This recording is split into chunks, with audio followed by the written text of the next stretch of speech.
Kulingana na akrabu ya kronomita yangu ni saa 12 Abra Afrika Mashariki, sana saa 11 Abra Afrika ya Kati. Asante sana kwa kuendelea kutazama kipindi hiki ya Shirafu, kipindi kidedea taifa la Kenya kuhusiana na masuala ya kilimo. Na mimi popote ulipo upo tayari kusoma sana, kwa sababu hapa kuna makala ambayo yanakufaa wewe kama mwanafunzi wetu kupitia kipindi hiki cha kilimo cha Cotts Gold.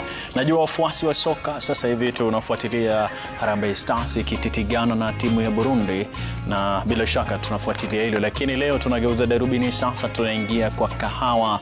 Ukikwenda kwenye ghala la kuhifadhi kahawa inakuaje? Soma na mimi kabisa kadi tamatufike temati. Kisimbuzi chako salia runinga ya Citizen kidubwashe, usibonyeze popote, kwa sababu hapa utakwenda na mimi sako kwa bako kadi tamatufike temati. Soma kabisa. Jina langu ni Emmanuel Tarero.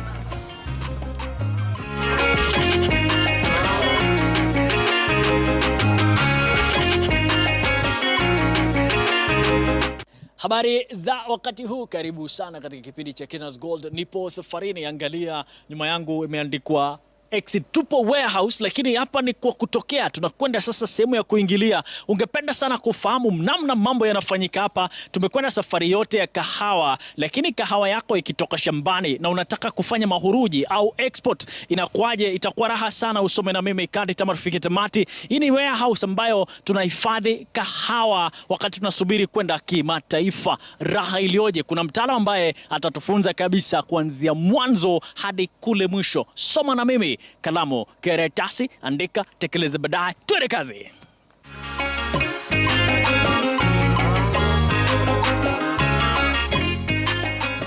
Bari leo. Salama kabisa, hayo. Nashukuru sana kwa kutupokea kwetu. Welcome. Nashukuru sana. Yes. Kile kikubwa ambacho ningependa kujua, tumesafiri sana, tumekwenda kwa wakulima, tukafanya fermentation, tukafanya drying, lakini sasa tujajua tukitaka kusafirisha kahawa kwenda kimataifa tunafanya namna gani. Awali ya yote, naomba sana ujitambulishe, utuambie jina lako, kikubwa ambacho mnafanya hapa, na je, kwa hii sekta ya kahawa wewe umehudumu miaka mingapi? Okay. My name is Milka Gishuho. I've been in coffee industry for 21 years now.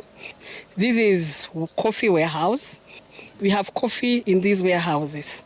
All these coffees are from different regions of the country. After you visited the mills, that is called pre-milling. But as you're handling coffee, post-milled coffee. The coffee from the wash stations, cooperatives, and all that goes to the mill. It's dehusked. After drying, you remove the hard cover. Then that's when the coffee comes to us. When the coffee is brought to us, our primary job is to make sure that all the effort that was put by the farmer to grow that coffee, putting up much manure and fertilizers, that one does not go to waste. We make sure we do the best handling possible, that in a way that that coffee arrives the same to the cup, making sure the quality is maintained, the shape and even the color. By that, it's by storing coffee the right way. It's all handling, of course. Package it in the right material, then shipping, handling, we call it end-to-end, to the last mile globally. We're able to handle from the smallest quantity. So there's no farmer that is discriminated that they cannot ship their coffee overseas to the highest quantity. So we can do a bag, we can do a small sample, and we can do even 50 containers. But primarily making sure the quality is maintained the way it came from the farm.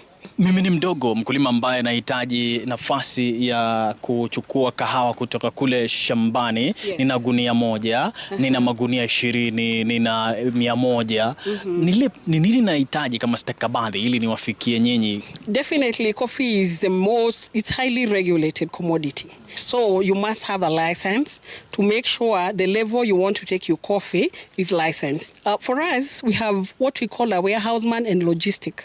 We are logistic partners to our farmers and to the dealers who are bidding the coffee in auction. Because normally coffee is sold through auction. At that auction, farmers are not able to store coffee in different stores across the country. It must be in a central point. So that is, central point is here. That is what we do. We store coffee on behalf of the farmer. That coffee, the farmer may decide the coffee will go overseas or to the auction. the coffee must be handled the right way, as I told you, and under the right temperature, and also well stuck. So when the coffee come here, we make sure it has the proper paperwork because of traceability. You know, there's something we call single origin and a blend. Single origin means if a particular farm, maybe in Baringo or Cape Leon or Meru, if that farmer is farming the best coffee in the country, it's able to trace that cup all the way to the farmer and not just losing it along the way, along the logistics and blending and all. So that one is called single origin. And the buyers are able to identify that even to the end. If your market is in maybe States, US or Europe, that farmer who tasted your coffee, they're able to trace it all the way to the farmer. And the farmer will reap the best, the highest benefit, because his coffee has been identified by maybe the buyer could be Starbucks or whoever bought that coffee overseas. Nataka sana kuona practical sasa mkifanya namna mnapokea, tunaanzia wapi, twende kazi, unifunze kabisa.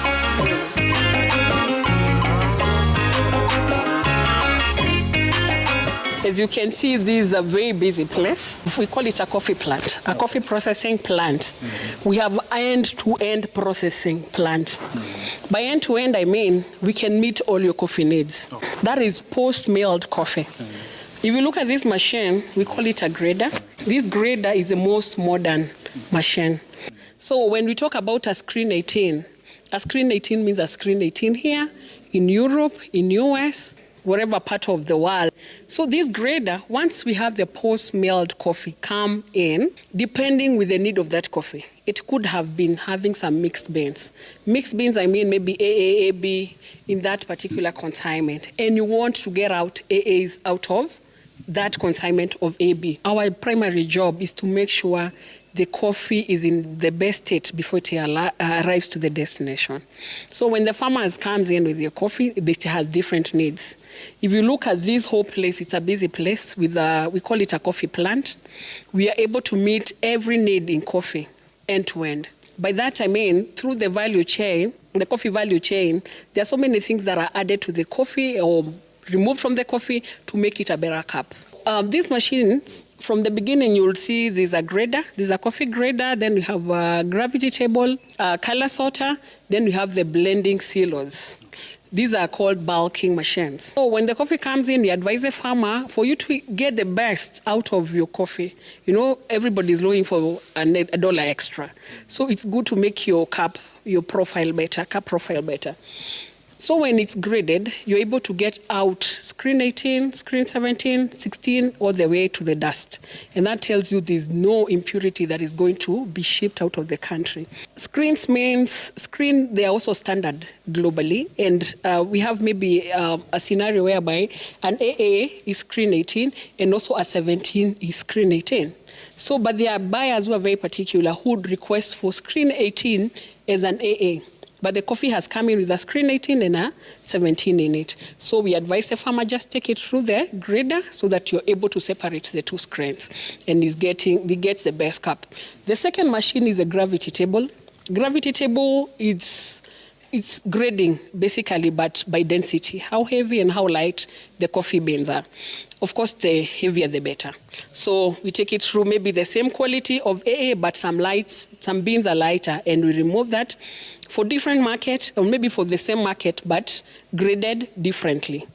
The third machine is called a color sorter. Color sorter is a very important machine in coffee industry because sometimes you have longer coffee fermented maybe for longer hours, and it gets some black beans, some brown beans. So when you take it through the color sorter, you're able to identify these are the beans that are not supposed to be in that particular consignment.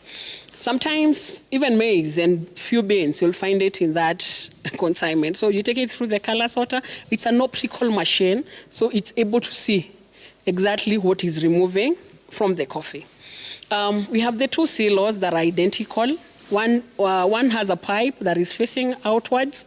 The other one is just direct rebagging. So the one with the pipe, we feed the container directly without rebagging back to the gunny bags. What does that mean? When you blow directly to the container, you're able to take in more for shipping with the same shipping cost. That means you're making more dollars for your consignment. So there are clients who prefer direct blowing to the container. But you have others who just want rebagging as it is. The coffee goes in. But now the industry is evolving anyway, and you're having people who are packaging in different ways. We have the vacuum packaging, we have the small bags, people are bringing even 25 kilo bags, all for shipping, all because of we look at the need of the client, the final consumer. So when we send our coffee, we really consider exactly what that buyer wants. Our primary job is to make sure the farmer is not making losses. The farmer quality, the effort is put in the farm, it goes all the way to the cup. Ni nini nachangia ile umesema inablowiwa direct kuingia kwa lori ama kuingia kwenda kwa kimataifa na ile ingine inafanyika hapa? Nini hiyo inasababisha? As I said, client is king. So whatever he wants us to do, if you look at most of the UAE market and maybe India, all those countries, you realize that most people are getting a lot of low qualities from the country. And when you bag the low qualities, you're not able to stuff in more in the container.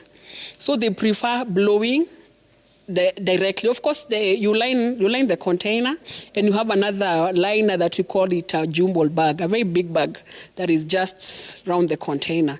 You feed the whole thing. That means the container will take in more. A container of 20 foot takes in 19.2 tons. But you realize it can take even 22 tons if you blow directly. Yes. When you bag it back, that has to be 19.2 tons for the container because you're also factoring the weight of the bag. Wakati natembea kule nikaona kuna karatasi ambayo unafanya description kidogo. Nieleze kuhusiana na karatasi. That paper is the purpose of traceability. We are housing over 1,000 farmers.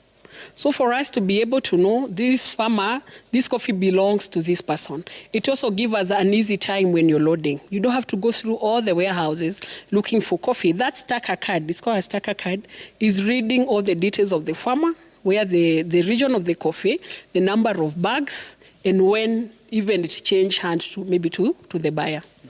Because we believe, coffee industry, we believe in transparency.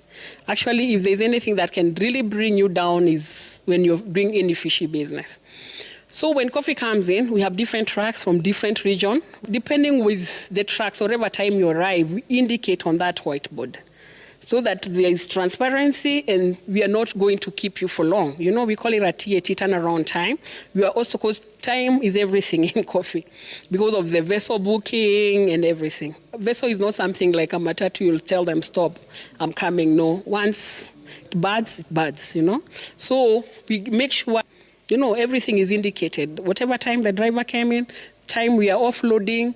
Hapo kumetaja kitu naitwa vessel booking. Inafanywaje? So we have a whole department that is handling shipping. They go to the shipping lines and book a vessel for you as we prepare the container, making it ready for the shipment. That is stuffing it, marking the bags for export, making it an export standard quality. Yes. Export standard quality ni gani? Going through these machinery so that your coffee does not go with dust, impurities, black beans, or whatever that you want, you know, not the right quality. You could have sent a sample. Of course, coffee you sell, you know, marketing coffee is through samples. You send samples prior to the main consignment. First, for you to match the main consignment, you make it ready for shipping. You make it ready for the market. Hapa mnafanya sampling pia. Je, ile procedure ya kufanya sampling unafanya namna gani na nani ana dictate ile ambayo inatumwa nje? Vitu mbili zina dictate ile sample itatumwa nje. Number one is the buyer. The buyer is very specific unless he's a new guy in the market. But the buyer is very specific on what they want. They'll tell you I need a double A, FAQ, maybe it's a fair quality. FAQ, 320 bags. Okay? So the moment he gives you that information, he expects you to know exactly what it means. You come get a sample. That is now the dealer, the exporter, get a sample from their own coffee or maybe from the auction coffees so that they are able to match the requirements of the buyer. kahawa hukaa kwa muda gani ndani hapa kabla ya kusafirishwa kwenda nje ama kuchukuliwa mtu ambaye angependa kununua? That is relative. That is relative. This coffee comes in the morning and the evening is shipped. So depend with the readiness of the seller and the buyer. Iangalia pia, sijui karatasi hiyo inamaanisha nini na unapenda unieleze pia umuhimu wake, na kubwa zaidi pia ukiangalia kwa warehouse yenu kuna hewa ambayo inapita kwa uzuri sana, nieleze maana yake. This paper, it's for the purpose of cleaning. These machines are cleaned after every processing to remove any dust, any impurity that could be in the machine. We also grease them, you know, with the food grade grease to make sure they are right for food industry. On that paper, we are supposed to tick on that because sometimes you may overlook and even forget when the last time you greased the machine. So you indicate the exact date you greased and the next date of greasing. So that one gives you also, you're able to trace exact dates. Coffee needs a cool place. You can feel it's not like the weather outside. The place is very cool and there's circulating air. And also you can see it's not directly to the roof. Because the moment it's direct to the roof, the heat is going to affect the coffee. That's why you see it's insulated. Wakati yule baya anakuja, ni yeye mwenyewe ataangalia nataka hii, na atajuaje kama uko mbali? We send samples, pre-shipment samples. We actually call them approval samples. I send you a sample. The moment umepata hiyo sampuli, you either approve it or reject it. You tell me this coffee is rejected. The other statement could be this coffee is accepted. Is it available? You know, is it X warehouse? Those are the questions the buyer would ask. Yes, and of course coffee, there's a lot of, you must be a very trusted person to handle the commodity because it's a high value commodity. Yes. Je, kuna wakati ambapo yule buyer ameitisha namna na huwa mnafanya nini? Kama hatuna, kwa sababu you cannot have the same sample year in year out, but you're able to match the sample because coffee is grades. There's A, B, all the way to the end. The 7 grades. Then also that quality we cap through. The way you cap wine is the same way. We call it capping. You know, cap profile. You have the profile for that coffee. So as much as I told you the traceability, you're able to trace this coffee from this region and you're able to know this profile from this region, taste like this, and you're able to match with whatever the buyer wants. So year in, year out, you have the coffee. Naomba kujua tofauti ya mzigo ambao unakwenda kwa meli na ule mzigo ambao unakwenda kwa ndege. On a normal cases, coffee is very heavy. Kwa hivyo ile mzigo inaenda kwa ndege lazima ikuwe it's very light. Approximately a ton. Above that we do by sea. But the packaging is very different when it comes to sea because you must do the hermetic bags before you do the main jute bag on top. But for the flight you can do any packaging material that you want. Wakati umetaja kuna bags unatumia terms ambazo labda mkulima hataelewa kwa haraka, naomba unielezee kwa urahisi. Rangi hii ya ndani ni ya nylon, ni karatasi ya nylon but food grade. It's food grade and very good quality. That is what the one we have on top. Then, but on top we have the jute bag. That is kitambo tulikuwa tunaita makonge. But right now it's made of different material. Inaitwa jute. Yes. Unahisi namna gani kuwasaidia wale wakulima ambao hapo nyumbani kila wakati wanakutegemea wewe, wanataka kusafirisha kimataifa, unawapitisha? That is what makes me wake up in the morning.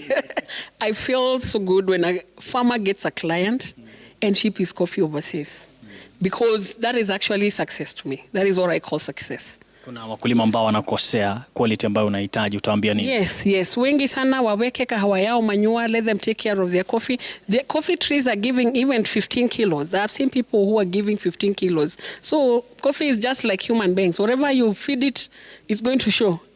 Asante sana, nimeshukuru kabisa. Mtazamaji umetufuatilia na ni raha ilioje. Yeye amefanya vizuri kwa mazungumzo yake, kwa raha sana. Sikujua na bado nasema sikujua kwamba tutasafiri hadi hapa. Tuingie kwa warehouse tujue kahawa ikifika, bado kuna process tena ambayo inaipitia. Tumeona tukikwenda kule kwa milling, lakini bado wanasafisha kulingana na nani ananunua, anataka quality gani. Ni raha iliyoje kusoma kutoka kwake. Amemiminika maarifa kweli kweli, mwerevu sana. Lakini anawasi pia muangalie kule shambani, angalia umetumia mbolea mbodi na itakuwa raha sana. Nisemeje sasa? Endelea kutazama kipindi cha Kina's Gold, kipindi ashirafu taifa la Kenya.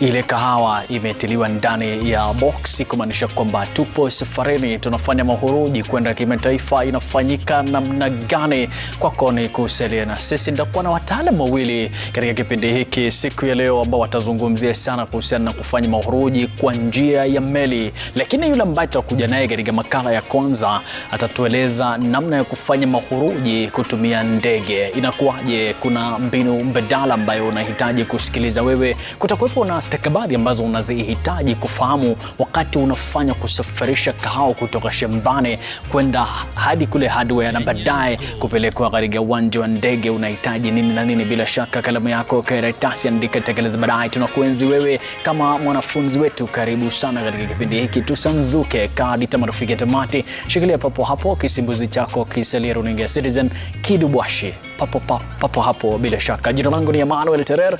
Twende kazi, tazama makala yafuatayo ambayo tumekuandalia kutoka uwanja wa ndege.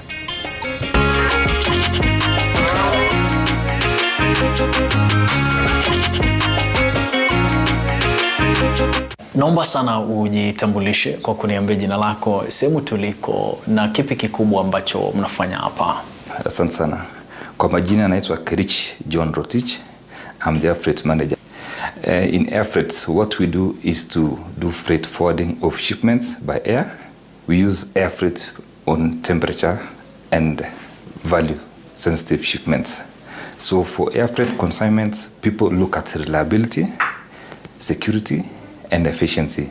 So it's going to be an ideal mode of transport for coffee because of the short transit timelines and because of the speed that it's supposed to get to destination in good time.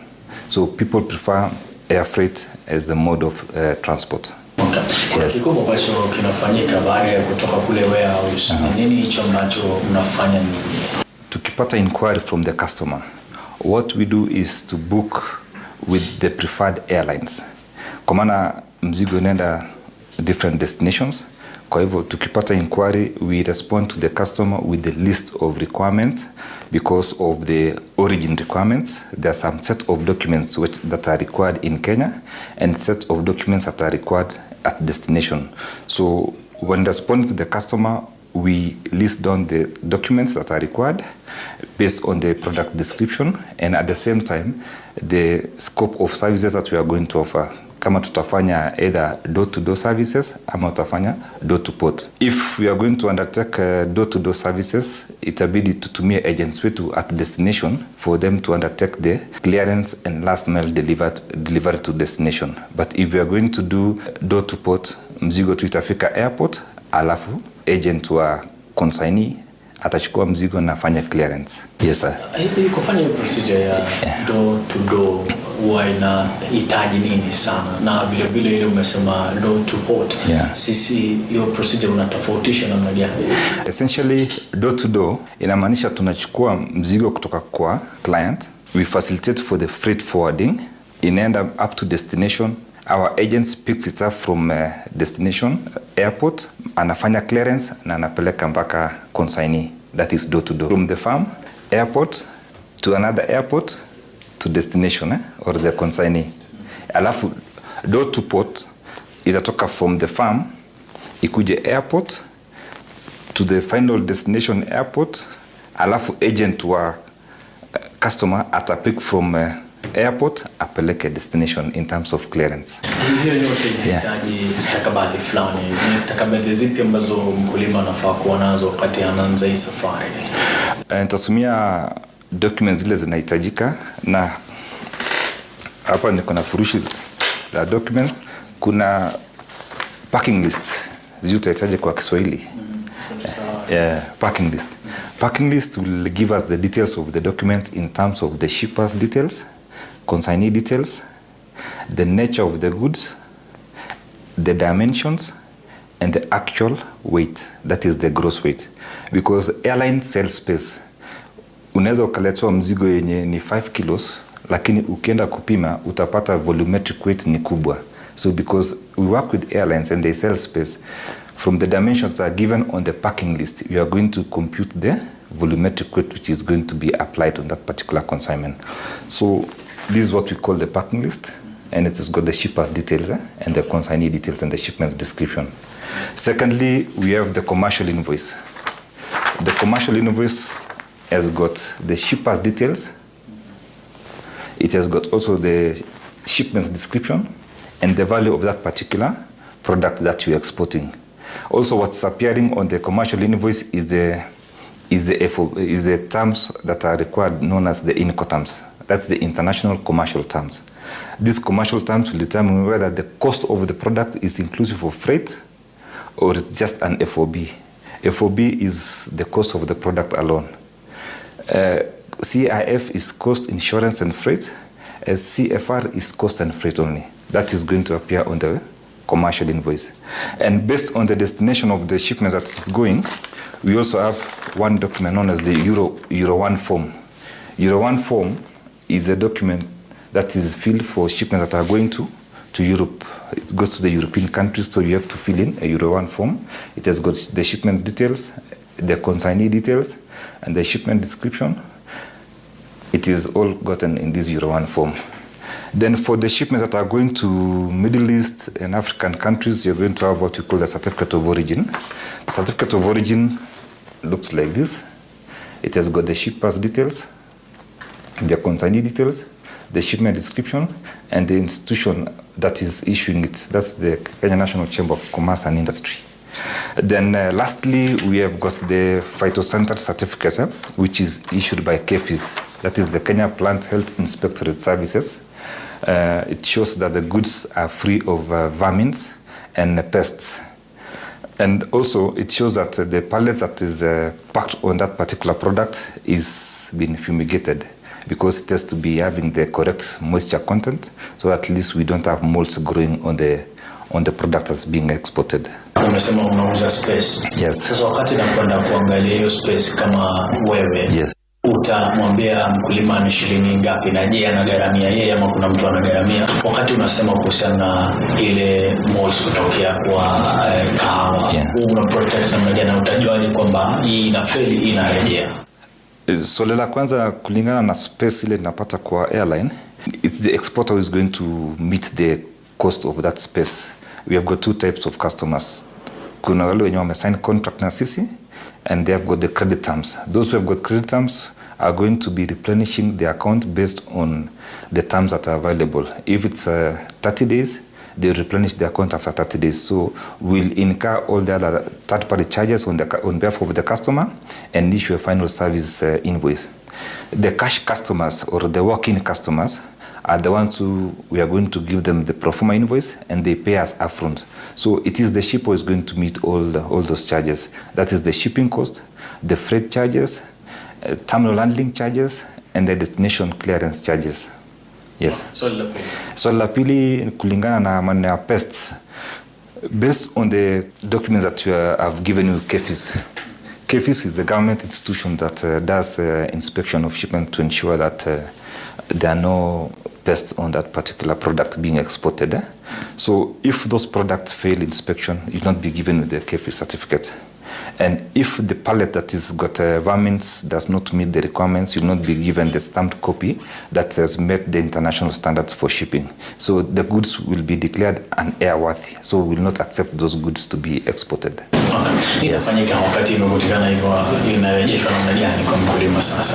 Kurejesha mzigo kwa mkulima kama amefika airport ama inafanyika kwa warehouse, there are two ways, because the customer would not want to incur a cost of bringing goods to the airport if they have failed.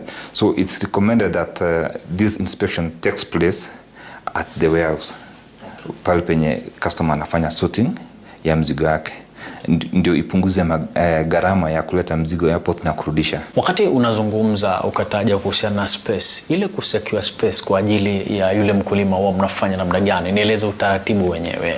Okay, what the customer does is that the customer will send us the packing list that is detailing the nature of the product being shipped, the destination, and the quantity of goods. The documents that has been forwarded by the customer is what we send to the airline requesting for the space allocation. The airline will come back to us, say that this particular product and the volume that you have requested for space is either sufficient or less. So if the space is sufficient, the customer will come back with the rate. So to this destination, we are going to charge you this dollar rate per kg. We'll go back to the customer and tell them that this is what is available on this particular carrier on this specific day. If the customer is comfortable with the rate, because we normally put a small markup, because we are commission agents. If the customer is comfortable with the rates, then he will tell us that he's comfortable with the rate, and we proceed to secure space with the airline based on that assurance that the customer is going to uplift, that is going to deliver the goods as per the space allocated. Na kama hakuna nafasi, we'll tell the customer also, you want this particular consignment to be uplifted on this specific date, lakini what is available is on this particular date. If the customer is looking for another option, we'll also give them tentative freight charges to that destination based on the options that are available. Wakati umetaja hiyo, pia kuna swala la ile ku receive shipments. Yes. Hiyo procedure pia inafanya namna gani?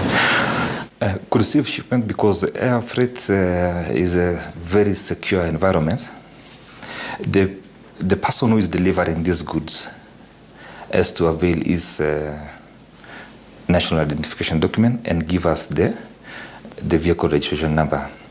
The vehicle registration number and the driver who is going to deliver the consignment has to be booked in by our security.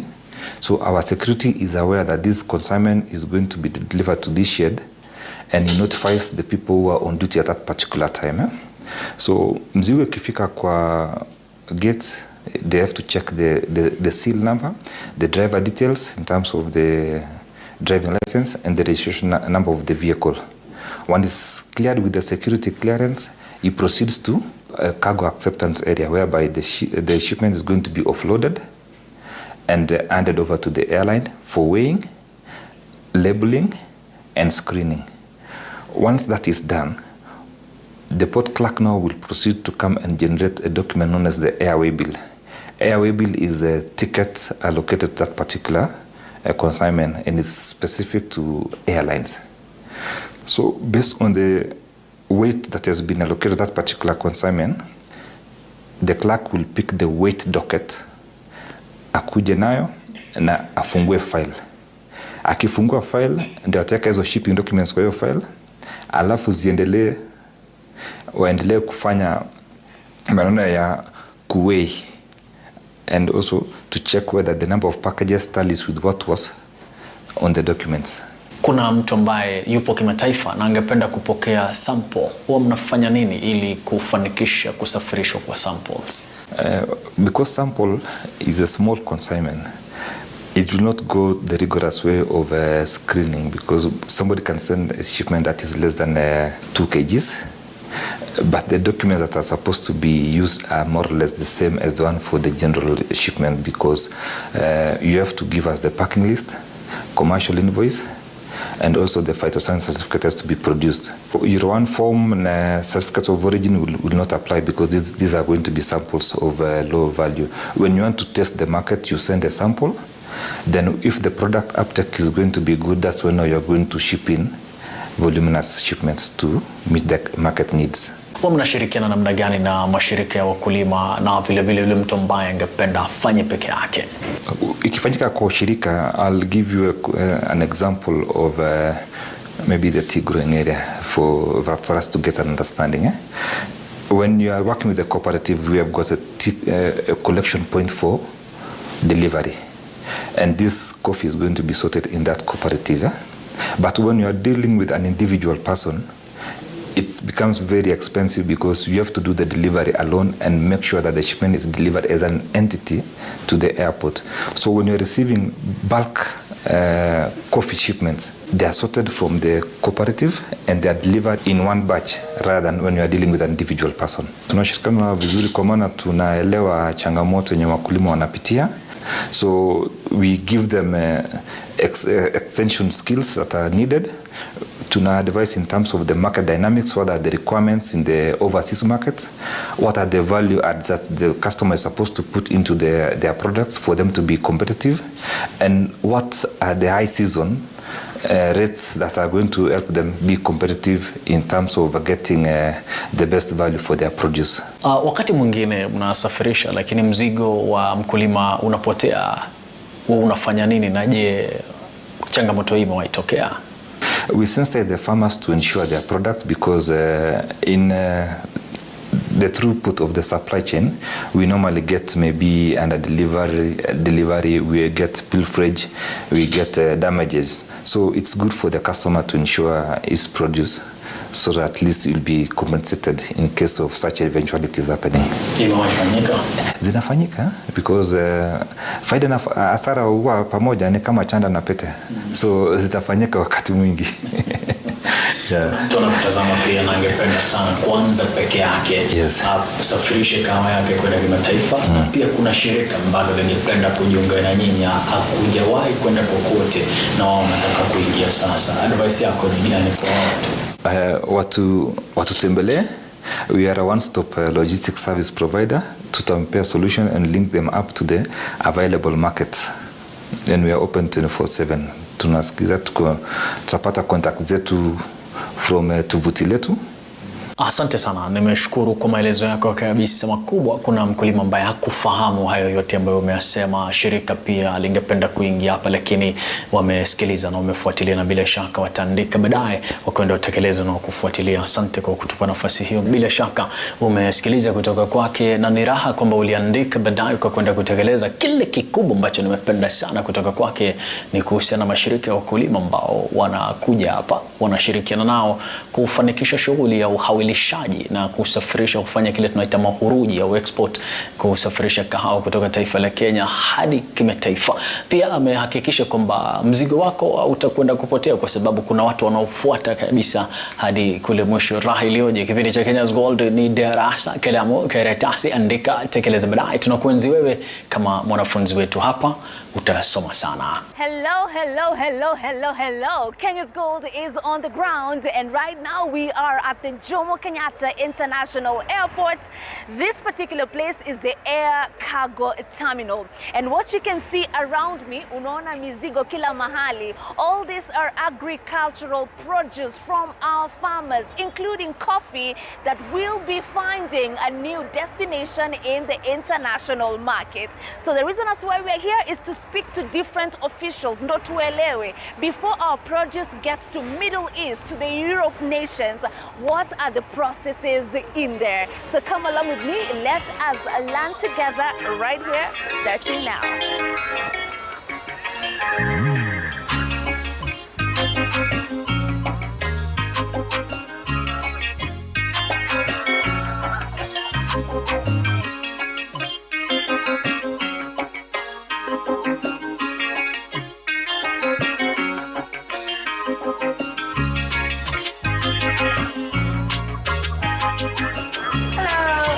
Karibu sana. Yes, how are you? Welcome to Misha Cotts. Thank you so much for having us here. You need this one for safety. For safety. Nikae kama wewe. You need to be visible. Okay. All right. So when you talk about being visible, why is that visibility so important? This is an operation area. Okay. A lot of equipment, a lot of people moving around. Right. And therefore you need to be visible. Everybody needs to see you. Right. That is why you have to have the reflective, protective clothing. Right. Yes. So just before we even get to where the action is, pengine tupate tu a brief of what happens here. Wakulima wanajua exportation ya coffee pia inaendelea hapa, but maybe you can share a deeper overview of the work being done here. What happens here, this is an air cargo terminal.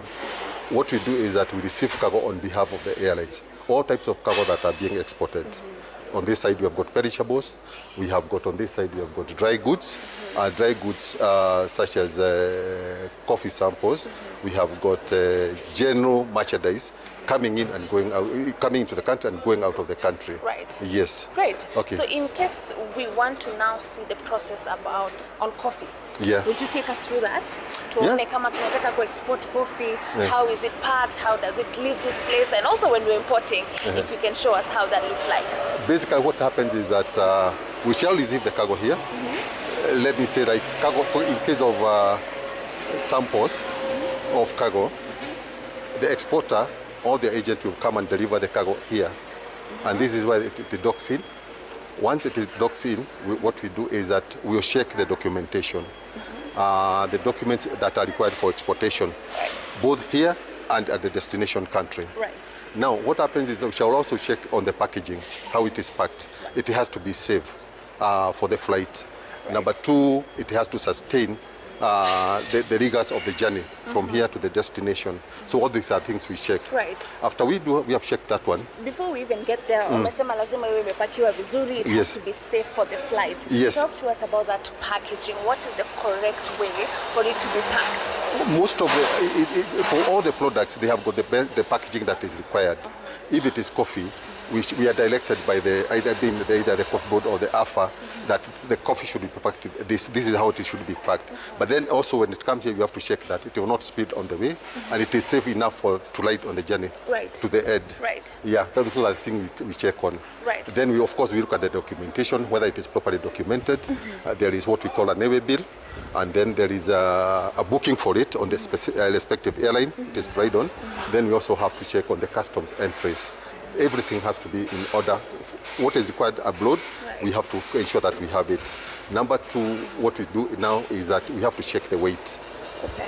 Weight is very important in this case because all the charges that are to be paid are based on the weight. And then the weight for when you're putting goods in an aircraft, you have to be very, very careful about the weights you are lifting. The safety of an aircraft depends on how much you are putting onto it. So we have to get it. We have to get the weight plate. Right. Once we have weighed, then we go through what we call X-ray screening. We have to ensure that if it is declared it's coffee, if it is declared is personal effects, whatever it is declared as, it is what is on what is on this cargo. The real issue is that there are some things that are not permitted to enter into an aircraft.